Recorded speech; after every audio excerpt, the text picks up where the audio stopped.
Pastor Todd with a devotional for February 16th.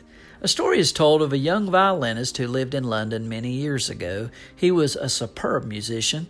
He loved his music and enjoyed playing before small groups of people in the homes of friends. But he was deathly afraid of large crowds, so he avoided giving concerts. The thought of giving a public performance in a concert hall absolutely terrified him. The London music establishment was very critical of this young violinist. He was violating all the acceptable protocols. According to the critics, excellent musicians were supposed to give public concerts in packed concert halls. In time, the criticism grew so intense, the young violinist relented. Even though it scared him terribly, he agreed to give one major concert. The largest concert hall in London was secured, and when the evening came, the hall was filled.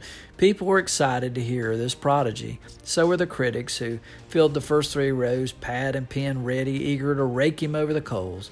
The young violinist came onto the stage and sat alone on a stool. He put his violin under his chin and played for an hour and a half.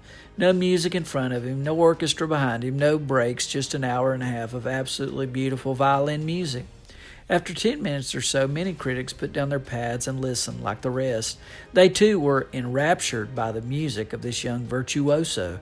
After the performance, the crowd rose to its feet and began applauding wildly. They wouldn't stop, but the young violinist didn't acknowledge the applause. He just peered out into the audience as if he were looking for something or someone. Finally, he found what he was looking for.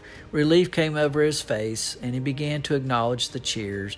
After the concert, the critics met the young violinist backstage. It was just as everyone had anticipated. They said, "You were wonderful." But one question: why did it take you so long to acknowledge the applause of the audience? The young violinist took a deep breath and answered, I was really afraid of playing here. Yet this was something I knew I needed to do. Tonight, just before I came on stage, I received word that my master teacher was to be in the audience. Throughout the concert, I tried to look for him, but I could never find him.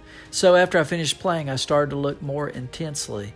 I was so eager to find my teacher, I couldn't even hear the applause. I just had to know what he thought of my playing. That was all that mattered. Finally, I found him high in the balcony. He was standing and applauding with a big smile on his face. After seeing him, I was finally able to relax. I said to myself, if the master is pleased with what I've done, then everything else is okay.